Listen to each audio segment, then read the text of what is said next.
Welcome back. Today we're going to talk about intuition. Now this goes hand in hand with fearlessness and faith. So I'm going to put a link to that video. That was last week's video. So if you haven't watched that one, you need to watch that one too, because fearlessness, faith, and intuition, they all work together. Intuition is your divining rod that gets you through life. It's like a muscle.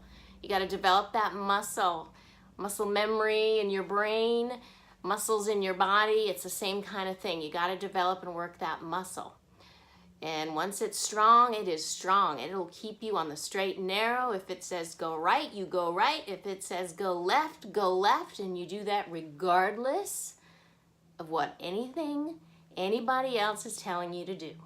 Okay? So in order to have good intuition, you have to start learning to trust and do it.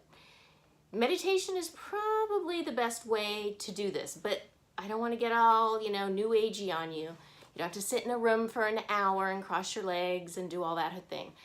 All you have to do is take 5 minutes out of your day. It's really just clearing your mind, taking a moment to breathe, concentrating on breaths, and things may not come to you in that moment, but the next day or later in the week, you'll have these thoughts and signs and words and things that'll just come into your head. And that'll be what intuition is, okay? Intuition can be a knowing and it can be a sign, okay? So those are the things you want to look for. If you're sitting in your car in the morning waiting for the engine to warm up, take those 5 minutes and just close off your mind and sit in silence. Listen to your breathing and don't think of anything. That could be your daily meditation, okay? For me, I like to do it sometimes at night when I lay down and I go to sleep, or if I don't have to get up early in the morning, I like to take a minute and lay in bed and just shut my mind off, listen to the breathing, and I'm telling you, it's an amazing thing. Now, it doesn't happen right then and there when you do it. The effects of this will come days, weeks later, okay? But once you can calm your mind of all the chatter and all the self-talk and all the things that are going on, you're going to be able to start receiving these messages, okay? And they come in a knowing, just a knowing, like you know it in your gut, and they can be signs.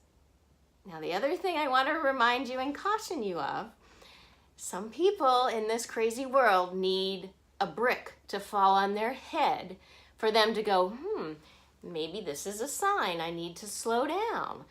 Maybe this is a sign of something. You cannot let it get to that degree, because what's happening there is the universe, if it really needs you to pay attention and you miss the first clue, they're going to give you another and another and another. And it's going to be a very time-consuming thing to get through life if you need to wait for the 7th or the 8th sign to come.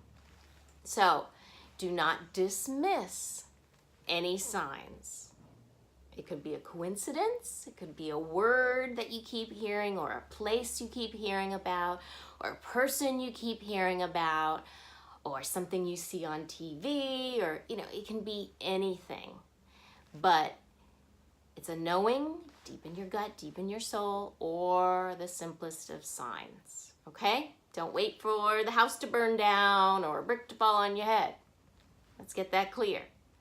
That's why you take your 5 minutes and you meditate, so that you don't have to waste your time waiting for such extreme measures. Okay? You got to take control of your own life here. All right? Don't miss the obvious. And sometimes we're very good at missing the obvious. So signs can be small. They can be written off and shoo-shooed and poo-pooed away. Don't do that, okay? You're missing opportunities, so let's not do that. This whole process, you guys, can be so illogical.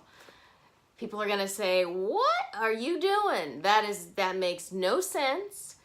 That is gonna be this, this, and this. People are gonna tell you all kinds of stuff, but do you listen to everything that people say? And when you listen, do you always do what they're gonna say? Or do you take the time out to go, you know what? I know me. This is what's best for me. This is what I'm feeling inside, and this is what I'm going to do. You got to figure it out. If you're going to be influenced by all these people, especially the negative ones, you got to get away from that, because they are clogging up your ability to receive this information, this intuition. So you got to get away from that, okay? Don't surround yourself with negative people. I'm going to put a link to my first video, which was about staying positive and having really, really good perspective in life, okay? And once you see the positive and live in a positive light, you're not going to want negative people in your life. So just so you know. The other thing is you have to trust the process, because it doesn't make sense all the time. And I'm going to give you some real life examples of how I had to go left and right when I could have gone from point A to point B. But here's the beauty of it. I don't need to know that. I just need to obey and trust the process. I don't need to know the how, what, the who, the where, the why. I don't need to see the big picture. That's not my business.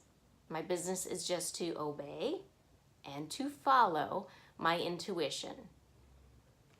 Why I didn't have to go from A to B, but I had to go all around and in between, that's not for me to know.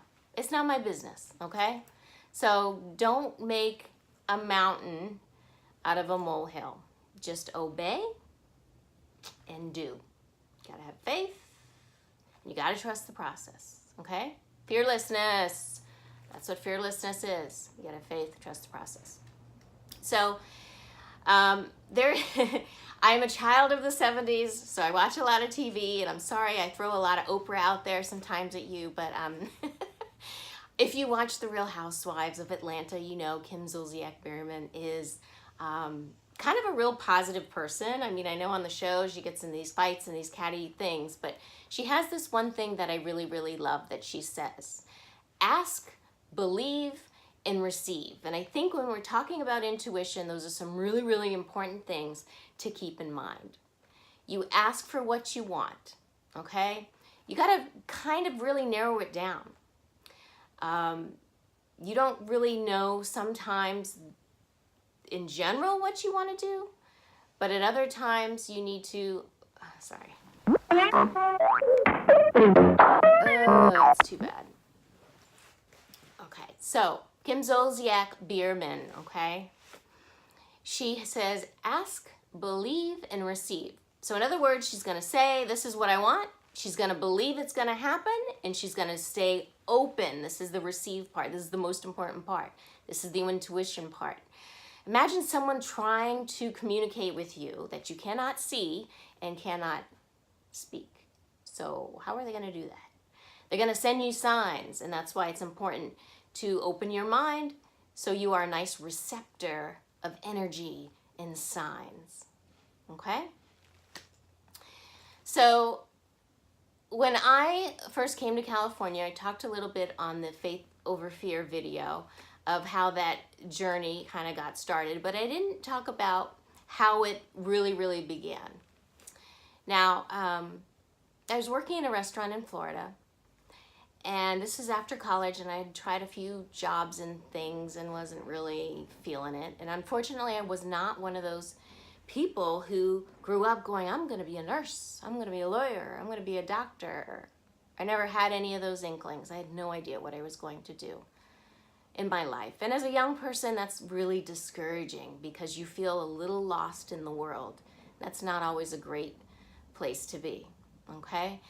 So I was waiting tables, and I really kind of was a lost soul. And I remember I stepped outside on their patio area, and there was no one out there, and I just sort of thought to myself, is this where I want to be in 5 years? Oh God, absolutely not. No. But I didn't know what I wanted to do. I was lost. But I just knew that I had to do something other than what this was. And so I remember praying to God. I said, help me, I'm lost. I don't quite know where I belong or what I'm doing. I need some help here, but I know this isn't it. And if I'm doing this in 5 years, this is not going to be a good scene. So I go to work the next few days, and one of the servers comes in and he goes, "Hey, I'm driving out to Santa Monica. Does anyone want to drive with me?" "Yes, I do." I literally raised my hand, and before he even finished the sentence, said, "Yes, yes, I do." Now, I grew up as a child in the 70s, as we said. I had that Mary Tyler Moore fantasy. I wanted to be single and out on my own and all this stuff. But I also really connected with Three's Company. Santa Monica. Rollerblading on the boardwalk. How fun is that? Yeah. The beach. Yeah. That's where I want to be. So I had really always had a soft spot in my heart for that. But over the years, I'd kind of forgotten. And when he said Santa Monica, it was like something in me was awakened. And I realized this is what I need to do. I need to go to Santa Monica. So I had spewed out, "Yes, I will go." And I'm a woman of my word. So I was thinking to myself, oh my God, Donna, you didn't even take a minute to think about this. Now you have to do it. Because it's kind of a scary thing. Like, you don't just get in a car and drive across the United States with someone for a week or two or whatever it is. So, okay, I'm a woman of my word. We get in the car, we drive out there. The second we get to Santa Monica, I was hooked. This is it. This is where I need to be. That's the knowing. I knew right in my gut, right in my soul, this is where I need to be. No doubts, no questions. But he was going out there only for 2 weeks. He had a brother who lived there, and his brother was actually being transferred to New York. So, lo and behold, as much as I didn't want to leave there, I had no reason to stay there. I would have left my belongings, my car, my personal possessions, my family, my friends, all back in Florida and just stayed right where I was with my little suitcase if I could have. Like, it was that strong of a knowing. So I came home and I was all depressed and mopey, and I was dating someone at the time, and he was calling and I wasn't really returning calls because I just was depressed. And how am I going to get to Santa Monica? I know in my gut it's meant to be. How am I going to get there? I know no one. I have no job. I have no place to live. How is this going to happen? I pray to God once again. I said, "God, oh my God, I know I need to be there. So give me," and I remember even doing this with my hand, "just give me a sliver of opportunity. I swear to you, I will take that opportunity and I will have faith and I will be fearless and I will do it, and you know I will. But please, just give me a little, just an opportunity, a little sliver, something to cling on to, and I will run with it. I promise you that." A few days later, working at that same restaurant, and my boyfriend, the guy I was dating, comes in. And I was like, "Oh, hey, what are you doing?" He's like, "Oh, I was worried about you. You just haven't been returning my calls or anything. This is my friend so-and-so, and he is moving to California." Whoop! My antenna goes up. "Oh, hello, how are you?" He goes, "Oh, hi, yes, I'm so-and-so." And I was like, "Oh, so you're moving to California. Where in California?"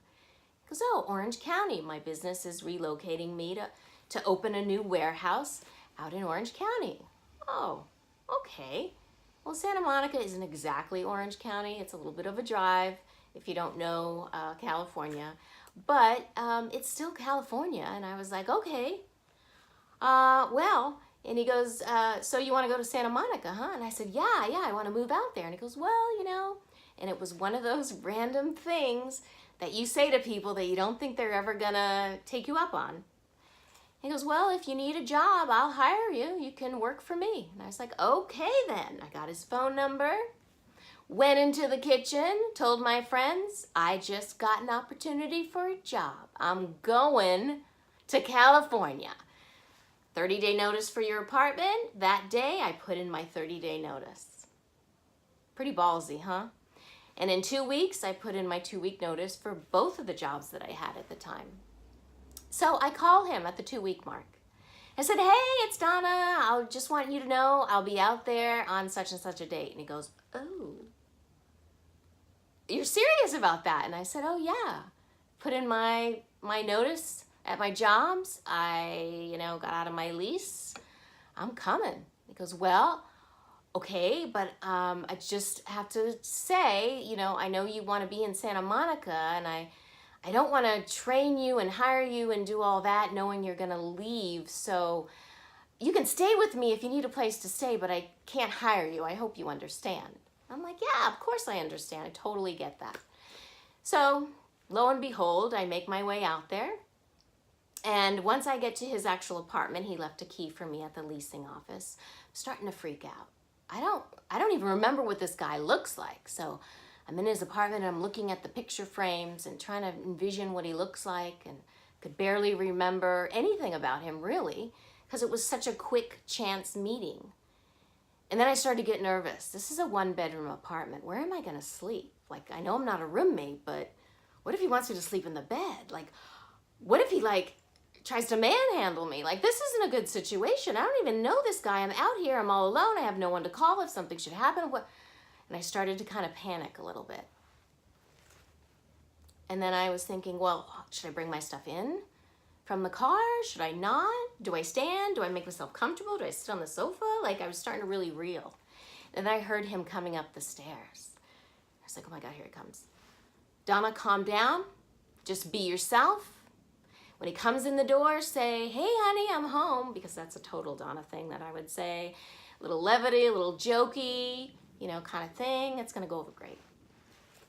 So next thing I know, he opens the door and he looks at me and I look at him and he says, hi, honey, I'm home. If that is not a sign, I don't know what is. And from then on, it was perfect.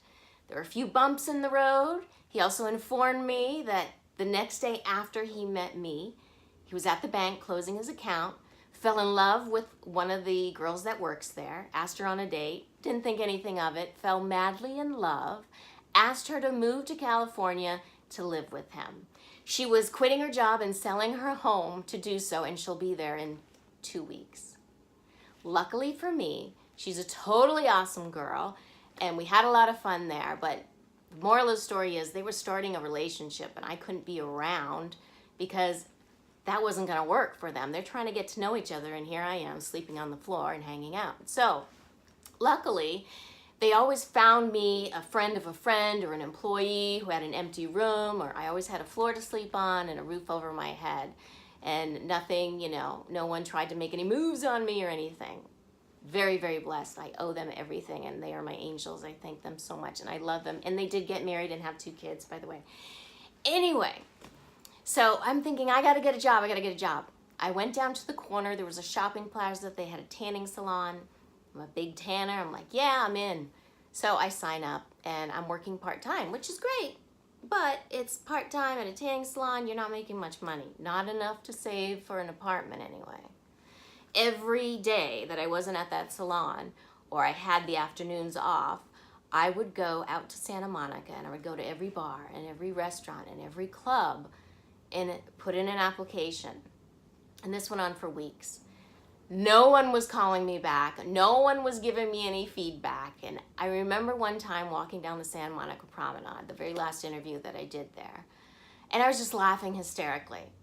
Like, if you don't laugh, you know, you might cry. So I was laughing and I'm thinking to myself, oh my God, what is it gonna take? Like, I don't know. What is gonna happen here? This is like insane crazy, but I trust the process.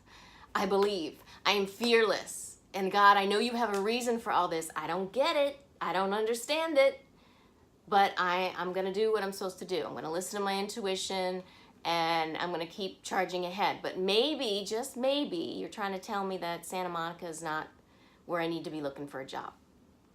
So, it's getting close to the holidays. I'm starting to overstay my welcome with all these random places that I've been sleeping. And so I think, well, I gotta go to Target. They'll hire me, I hope.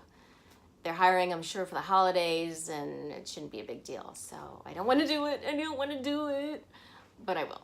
So I walk into the Target in this shopping plaza that they had there. And the energy, I knew it was not the right thing to do, but I was so desperate. I needed to find a place to live. I needed to get a decent income coming in. Like, it just wasn't working out. I feel like I'm forced to do this, but my intuition was like, this isn't it. This isn't it. Turn around and leave. So I never filled out the application. I turned around and left. Kind of a little bewildered, but I had to walk by these other stores in the plaza to get to my car, and I saw this clothing store. And it had a sign in the window.